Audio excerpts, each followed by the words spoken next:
Thanks for the privilege and welcome again to our next video as we continue with our subtopics in elementary set theory.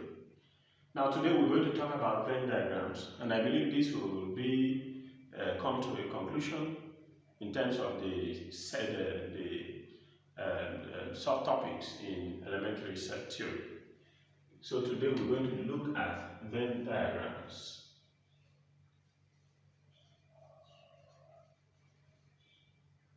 Venn diagrams. Now, what are Venn diagrams? We can say that these are a schematic way, a pictorial way of presenting an information using circle to demonstrate relationship between countable sets of items. This I can also write so that we can see it. You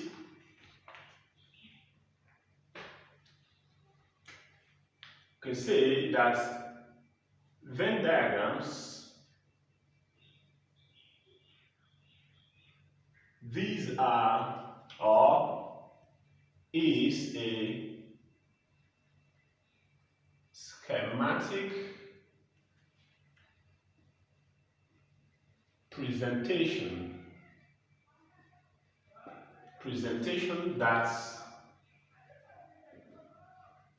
that uses circles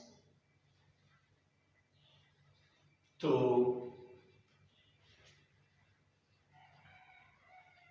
demonstrate the relationship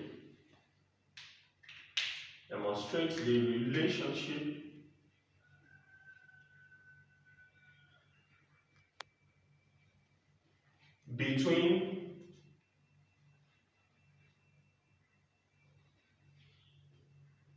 countable sets of items.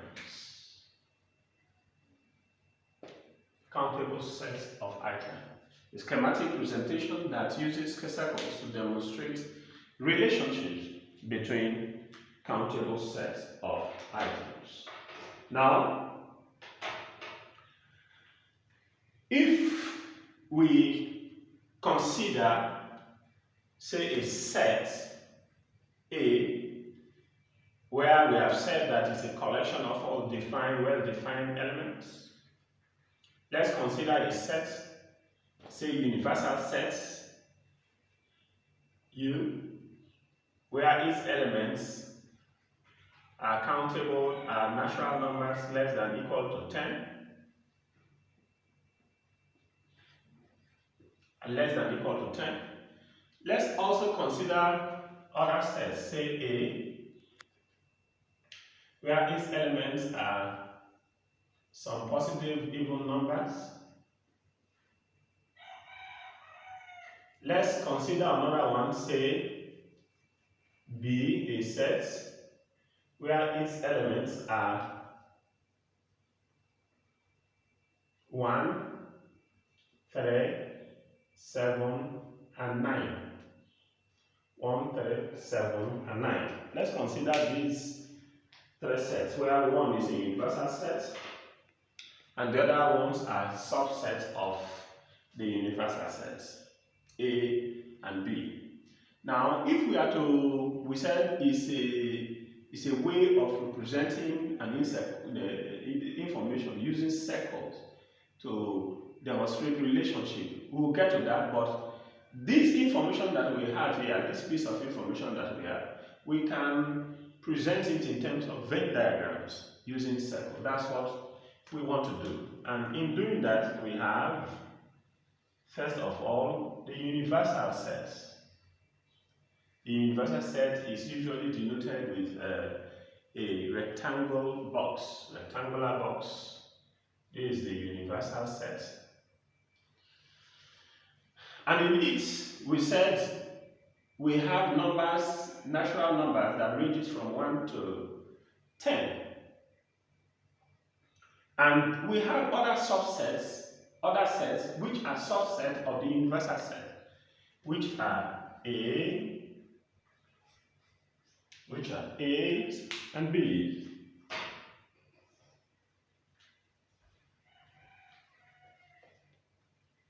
Which are A's and B's. Now I choose to write it this way because they don't have anything in common.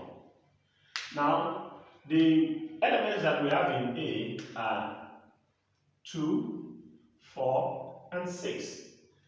Whereas that of B we have 1, 3, 7, and 9.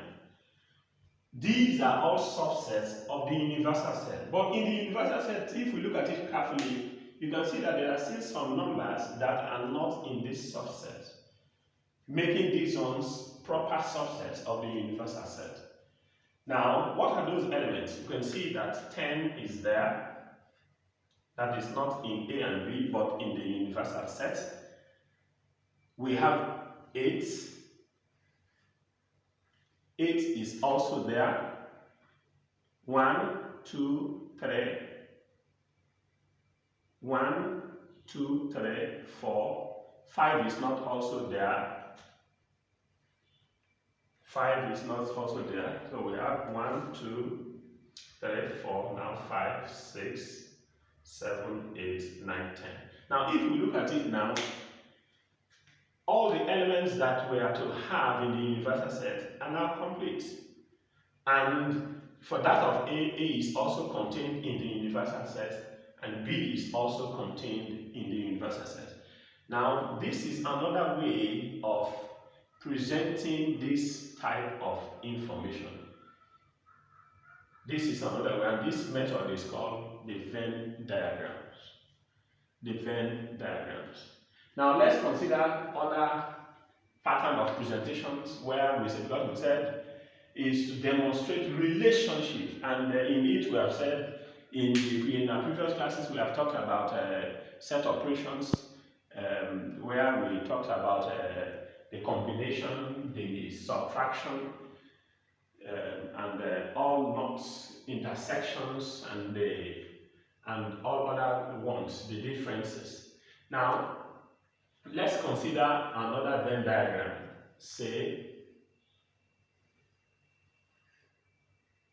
we have this and this, where we have said this is our universal set. Let's say this is a set called A, this is another set B. Now this information that we have on the board, even if we don't have elements in it, is indicating that there is a universal set and also two subsets which are proper subsets of the universal set. And those two sets that they have some elements in common. That is the presentation here. That they have some things in common. Now we can also extend to 3. Say A and another one. Is the universal set. Now we can also extend to 3. So if we say this is A, this is B, and this is C, this information here, where this is our universal set. Now this information here is simply telling us that there are 3 sets which are subsets, proper subsets of the universal set, where this region here, you see that it's only B and C that is having common. They have common values, point of intersection. Now this section here, you can see that they also have common values. There are common values in this place, there are common values between A and C. Whereas in this region here, you can see that there is an overlapping between A and B, meaning indicating that there is a point of intersection, common values that exist between A and that are present in A and B. Whereas this center is a point that connects the 3 different sets, meaning that all of them, this region here is indicating that all of them are having something in common. They are having something in common. And these places here is their differences. Because in our previous classes we have said the difference, considering two sets A and B, their difference is the number of elements that are in A but not in B. So this place is that region, their differences.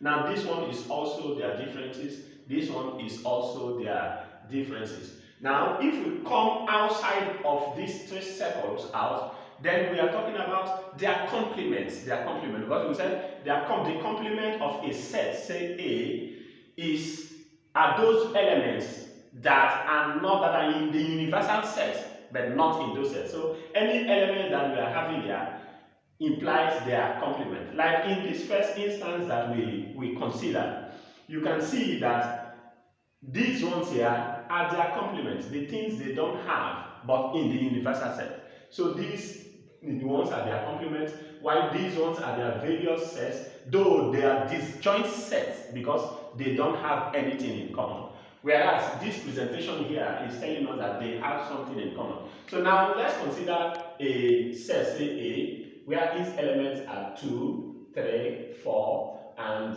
A. And we have another set, say B, where its elements are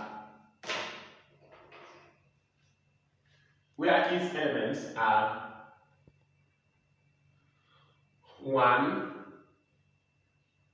2, A, and 5. And we have the universal set where we have natural number that ranges from 1 to say 6, 3, 4, 5, 6, and some alphabets A, B, and say C.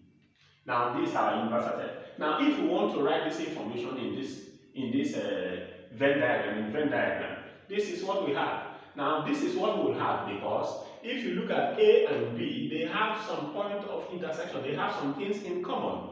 This is 2 here, which they have in common, and that's it. They have 2 in common. They have 2 in common. So this place here we have 2 that they have in common. Now we can also, whereas that of B we have 3, 4, and A left. Okay, they have 2 in common, and there is also A here. Sorry, there is also A here. They have 2 in common, and they have A also. They have A also. While that of A, the A set A, we have 3 and 4 left. We have 3 and 4 left. Whereas that of set B, we have 1 and 5 left. We have 1, 5 left. So if you look at set B here, we have 1, 2, A, and 5. 1, 2, A, and 5. And if we look at set A, the entire set A, we'll have 2A, 3, and 4. 2A, 3, and 4. So you can see that it's complete. But these 2 and A are the things they have in common. That is what we are saying. Now, whereas in the universal set, we still have some elements that are not contained in those sets. And those ones are 1, 2, 3, 4, 5, A and A. So we have 6, B, and C. We have 6, B, and C in the universal set. So this presentation here now is telling us that these are the complements of this set, whereas the point of intersection between these two sets is 2 and A, while these ones here are their various differences. So this information here is what we have demonstrated using the Venn diagram. Now, in like manner, we can also say include C. We can also include C where we have, if we are including C, we can extend the universal set where we have, say, A, E, and I. A, E, and I. Let it be set C. If that's the case, let's try to extend that of the universal set by including E and I. E and I. Now, this information we can also write using Venn diagram, using Venn diagram. Now, first of all, we have three sets. But before we have it in this way, do they have anything in common? Yes. If you look at it, they have A here, there is A here, there is A here, and there is also A here. They have something in common. And this is their points of intersection. This is where all of them they intersect. They have A in common.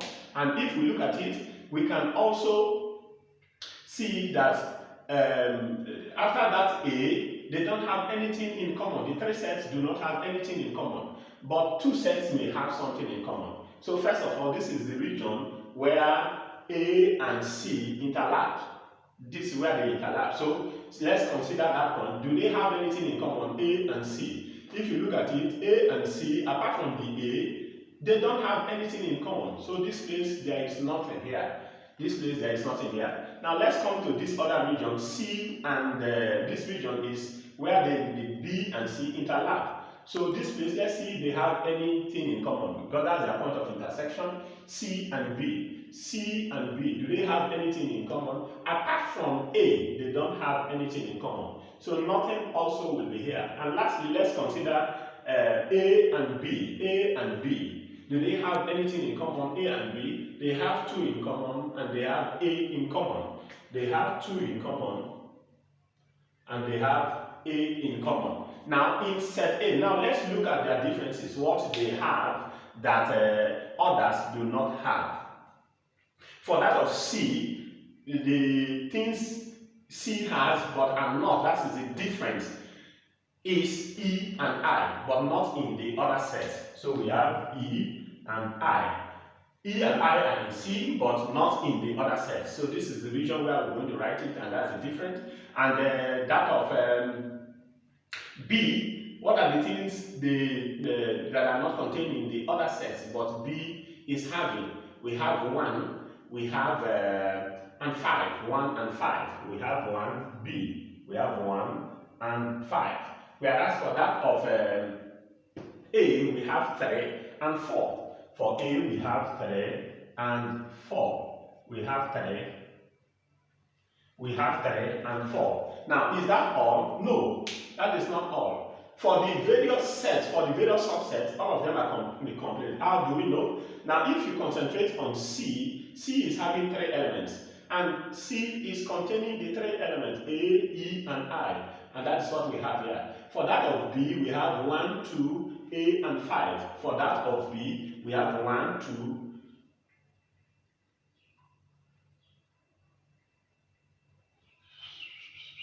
possibly say Jesus. For that of B, we have 1, 2, and 5. Notice that we have taken A already. So we have 1, 2. Okay, sorry, this one ought not to be here because we have it in their general point of intersection. So we have, for that of B, we have 1, 2, A, and 5. Whereas for that of A, we are to have 2, 3, 4, and A. So we have, for that of A, entire A, we have 2, 3, 4, and A, which is complete. Now, the other sets that are in the universal set, but not in the subset, are, if we look at it, already we have 1 here, we have 2, we have 3, we have 4, we have 5. So we have it up to here, but there is no 6 in the subset. So 6 is a complement. It's among the complement set. Then we have A is in that set, B is not there, and C is not also there. So we have 6, we have B, and we have C. Now, this is the information that we have. Now, from this one, you can look. Let's examine the cardinality of the universal set. If that is true, first of all, the cardinality of the universal set is 1, 2, 3, 4, 5, 6, 7, 8, 9, 10, 11. Let's see if 11 are in the universal set. 1, 2, 3, 4, 5, 6, 7, 8, 9, 10, 11. It's complete. Let's say 1, 2, 3, 4, 5, 6, 7, 8, 9, 10, 11. Now that's the cardinality of the universal set. But for that of A, we have 1, 2, 3, 4. So we have 1, 2, 3, 4 for A. For B, we have 4, 2, 1, 2, 3, 4. Whereas for 3. So this is how we can write this information. This is how we can write this information. Now we can also write discuss this in terms of the complements, in terms of their complements. Now, if we want to denote that, just simply let's consider a Venn diagram, say this, where we have a set A, whereas this side here, where we don't have anything, is the complement of A.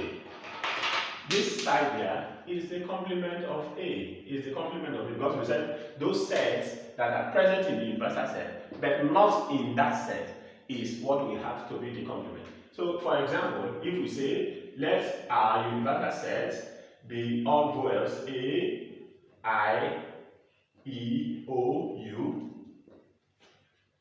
and let our universal set be that, then if we consider another set, say A, where its elements are A, E, and O. Now, if we are to write this, if we are to determine the complement of this, they are the numbers that are in the universal set, but not in A. So if we are to write this information using Venn diagram, we just simply write, this is a circle, representing set A, where its elements are A, E, and O. Whereas that of the ones in the universal set are A, I is not here, so I will be here, E is there, O is there, so U again, U is not there. So you can see that these ones here that are not in A are the complements of A. That's what we have been saying. So all these things that we have treated in our previous classes, you can also use Venn diagrams to denote that. Now, if you have two sets, A and B, let's say set A is equal to A and I, while set B is E and O. Now let the universal set be A, E, I, O, U. If that's the case, we can also represent this thing using a Venn diagram. A Venn diagram where we also talk about their complements. Now, what is a complement of? First of all, let's look at a point of intersection between these two. Do they have any point of intersection? No, they don't have any point of intersection. Do they have any point of intersection? You see that they don't have any point of intersection. So they are disjoint sets. If this is A and this is B, this is what we are going to have. And we are having the U that is left, that is supposed to be in the universal set. Now, if we assume that we have, instead of I here, we have E. Instead of I, we are having E. If we are having E, then if we are having E here, then this information will also change. Because in this case here now, they have something in common. So what we're going to write is, because there is a region where they overlap, and that is the element E. And A is having A, and B is having O. So what are the things that are in the universal set but not in the main set is I and U. I and U. So you can now see that this also depicts what we have. Whereas this area here is talking about their complement. Now, if we are interested in just say A intersection B, all complements. A intersection B, all complements. What is A intersection B? This is the point here. Now, when the complement, things in the universal set, but not in the point of A intersection B. A A intersection B is this one. So the region we are interested is 1, 2, 3, 4. Things in the universal set outside A intersection B are these ones. So this information here, the resulting set of this one with this information that we have is A, O, I, and U. That's the case. So all these things are pretty simple. It's just left for us to get the concept, and with that I know we are good to go as far as set theory is concerned. Now this you can also relate it in terms of the union, collection of all the elements in a particular set to form a unique set. Now with this I know we are good to go, as I've said earlier, as far as set theory is concerned. Next we are going to continue with other topics, and this will bring us to the end of elementary set theory. And with this I believe we have gotten the basic concept as far as elementary set theory is concerned. Any other problems that we're having or any other queries that we might have in the future, we can also go to the comments line on our YouTube channel and try to ask your questions, and we are going to respond to them reasonably. Thank you and God bless. But before I go, let me also advise you again, try as much as you can to subscribe on the button so that any clip that we're uploading, you will have a notification as we upload, and this will enable us to do well as far as mathematics is concerned. Thank you and God bless you.